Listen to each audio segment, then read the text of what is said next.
Alors, en réfléchissant à ce que j'avais envie de vous dire aujourd'hui, j'ai repensé à une anecdote, à un événement que j'ai traversé quand j'étais toute petite et qui m'était complètement sorti de l'esprit et que je vous confie aujourd'hui pour la première fois. J'étais à l'école maternelle, sans doute étais-je un peu trop bavarde et l'institutrice, probablement pour plaisanter, m'a collé un bout de scotch sur la bouche pour m'intimer le silence. Alors peut-être que mon intérêt pour la prise de parole des femmes vient de cet événement, que dis-je, de ce traumatisme de l'enfance. Bon, ça ne m'a pas empêché de poursuivre mon chemin et plus tard, quand j'enseignais à l'université et que je participais à des grandes assemblées générales, vous savez, qui rassemblent des centaines de personnes, professeurs, étudiants, j'étais toujours frappée par la façon dont mes collègues masculins prenaient la parole. Vous savez, ils balayent l'assemblée du regard, ils bombent le torse, leur voix baisse. Et pour expliquer le problème que connaît l'université au jour J, ils remontent dans le passé de l'institution jusqu'au XVe siècle. Impressionnant. Et quand mes collègues femmes prenaient la parole, elles levaient la main de façon très rapide en disant qu'elles voulaient juste une précision sur ce point-là ou juste demander un complément d'information sur quelque chose qu'elles n'avaient pas tout à fait compris. Alors moi, je disais rien du tout hein, dans ce cadre-là. Un peu plus tard, quand j'ai commencé à travailler sur les femmes politiques, puisque voilà, on vous a dit que c'est mon objet de recherche, je les entendais très souvent se plaindre de la façon dont leurs paroles étaient reçues par leurs homologues masculins. C'est-à-dire que quand elles montaient à la tribune, elles voyaient leurs collègues élus commencer à regarder la montre, discuter un petit peu avec leurs voisins, voire carrément sortir de la pièce, momentanément bien sûr, pendant qu'elles parlaient. Bon, autant de façons de dire, voilà, ce que vous dites n'est pas intéressant, ou pire, vous n'êtes pas intéressante. Super, hein, pour booster la confiance en soi. Ça vraiment, c'est formidable. Et puis, me revenait un dernier point. Récemment, j'ai fait une conférence sur le livre que j'ai écrit sur ces questions, qui s'appelle Sexisme sur la voie publique, devant une assemblée qui était majoritairement composée de femmes. Eh bien, les premiers qui, à la fin de la conférence, ont levé le bras pour poser des questions, je vous le donne en mille, c'étaient les messieurs qui étaient dans la pièce. Donc, voilà, CQFD. Alors, le futur, pour moi, c'est de voir les femmes monter à la tribune. Le futur, pour moi, c'est de vous voir, vous, mesdames, vous lever sans crainte et sans reproche, comme le chevalier que vous connaissez bien, et prendre la parole. Le futur, pour moi, messieurs, c'est vous voir écouter, voir susciter la parole des femmes.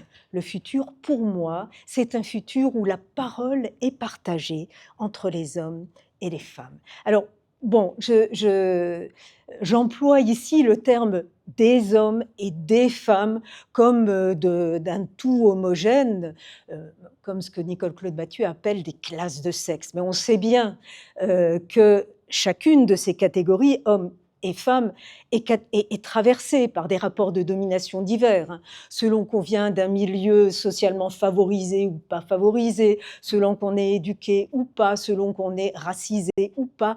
Notre expérience de la vie est complètement différente et partant, notre rapport à la prise de parole est aussi tout à fait différent. Bon, il n'en reste pas moins que globalement, ces expériences que j'ai pu faire, ces points que j'ai constatés dans ma vie de tous les jours, sont corroborés par toutes les études scientifiques qui montrent que les espaces de parole sont structurés par la silenciation des femmes et par la prise de parole des hommes. Donc, mesdames, allez-y, prenez la parole.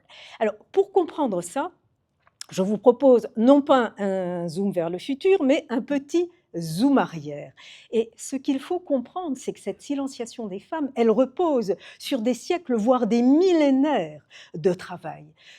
Durant l'Antiquité grecque et latine, ça doit vous rappeler quelques souvenirs d'école, tout ça, énormément de textes, justement, racontent la façon dont les femmes ont été réduites au silence.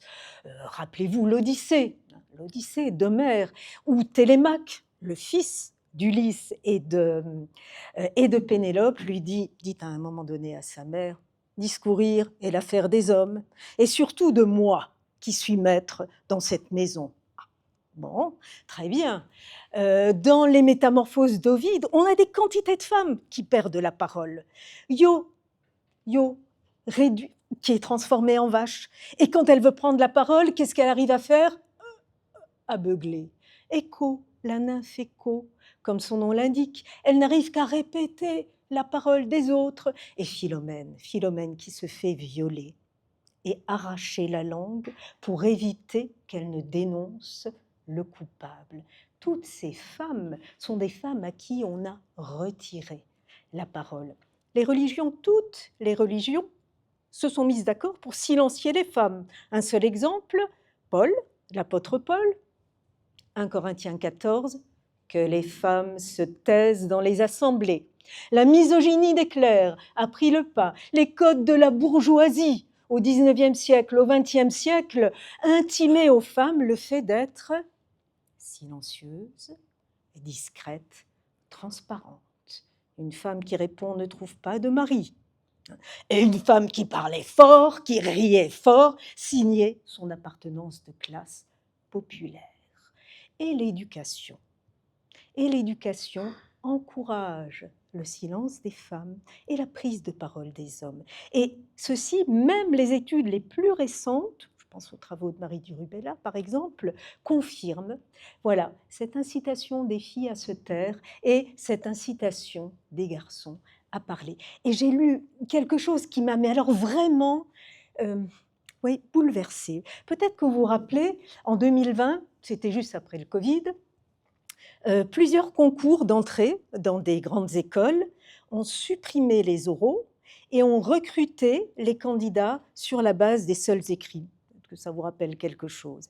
Eh bien, figurez-vous que, par exemple, le concours d'entrée à l'école normale supérieure section lettres a vu la proportion de femmes, de filles, de candidates bondir, passant de 53 à 67%. Vous supprimez les oraux? La proportion de femmes augmente. Pourquoi? Pourquoi? Eh bien parce que, nous sommes tributaires, nous les femmes, mais vous aussi, les hommes, de cette situation, de ces millénaires qui ont fait de l'ordre du discours, le lieu des hommes. Alors, les femmes ont été silenciées et les hommes, d'un autre côté, ont été exaltés dans leur prise de parole. Vir bonus dicendi peritus, c'est chic. Hein. Donc c'est Caton l'Ancien qui a dit ça, Caton l'Ancien qui était un foutu misogyne par ailleurs, mais bon, on ne va pas épiloguer là-dessus. Donc vir bonus dicendi peritus, ça veut dire quoi? Ça veut dire l'homme de bien est habile à parler. Et vous observerez qu'il emploie le terme vir et non pas le terme homo. Vir, virilité. Donc l'homme de bien est habile à parler, c'est bien la personne de sexe masculin qui est habile à parler. Donc la virilité est intimement liée à la prise de parole. Si je vous demande de me citer 3 tribuns, 3 orateurs, très rapidement vous allez me dire Aristote, Quintilien, Cicéron, éventuellement Démosthène, etc. Voilà, hein, on sait que les hommes savent prendre la parole. Et plus proche de nous, tous les top 10 qui pullulent sur Internet, les top 10 des orateurs avec un gros O, mettent en scène uniquement des hommes. C'est qui? C'est Martin Luther King, Gandhi, Barack Obama, Steve Jobs, etc. Pas de femmes. Pas de femmes dans ce top 10. Donc voilà, pendant des millénaires, effectivement, on a travaillé la parole des hommes, on a silencié les femmes. Comment s'étonner dès lors que les mots du discours aient été confisqués par les hommes? Un tribun, c'est un homme qui sait parler. Le féminin de tribun, c'est quoi? Une tribune, ça ne fait pas rêver. hein. Un homme public, eh bien, c'est un homme qui est attaché au bien public et qui travaille avec dans la cité. Le féminin d'homme public, c'est quoi? D'accord. Donc, que vous donnez d'autres comme exemple? Tiens, un gouvernant. Un gouvernant, c'est quelqu'un, comme son nom l'indique, qui gouverne, voilà, qui s'intéresse aux affaires, qui a le pouvoir. Le féminin de gouvernant, c'est quoi? Une gouvernante. Bon, voilà, elle a le droit, elle, de prendre les enfants par la main et de, etc. Donc, les mots du discours ont été confisqués par les hommes, les mots du pouvoir ont été confisqués par les hommes. Donc, voilà, nous sommes collectivement tributaires de cette situation. Les femmes, avec ces difficultés qu'elles peuvent avoir à se lever et à prendre la parole, et les hommes ayant tendance à considérer que les espaces de parole leur sont naturellement dévolus. Vous savez comment les féministes écrivent naturellement? Nature-elle-ment. Voilà, les espaces de parole ne sont pas naturellement dévolus aux uns ou aux autres. Ils sont quelque chose qui a été socialement, politiquement, historiquement construit. Et la bonne nouvelle, c'est que si ça a été construit, eh bien ça peut être déconstruit. Donc, c'est à nous, c'est à vous de prendre la parole pour déconstruire cette situation, ces situations d'inégalité. Et j'en reviens brièvement à ma question initiale. Pourquoi est-ce qu'il est si important que ces espaces de parole soient partagés et que vous, jeunes femmes et moins jeunes, leviez les mains et preniez la parole? Parce que ce que vous avez à dire, personne d'autre ne va le dire. Parce que ce que vous avez à dire, personne ne va le dire avec vos mots, avec votre expérience. Parce que si vous ne parlez pas, si vous n'êtes pas sujet de votre propre discours, vous allez être objet du discours des autres. Si vous ne dites pas je, vous serez le elle du discours des autres. Vous ne parlerez pas, vous serez parlé. Le linguiste Émile Benveniste dit de la troisième personne, ce il, ce elle, que c'est la non-personne. Eh bien, nous, ce qu'on veut, c'est une société où les individus, hommes et femmes, accèdent à la citoyenneté, accèdent à la parole publique, disent je, ou mieux encore d'ailleurs, disent nous, mais un nous qui associe, qui inclut à la fois des hommes et des femmes. Alors, j'ai mis, mais je ne sais pas si ça se voit très bien, j'ai mis ce propos de Michel de Certeau en exergue. Michel de Certeau, c'est un philosophe qui, à propos de mai 68, a dit « On a pris la parole comme on a pris la Bastille ».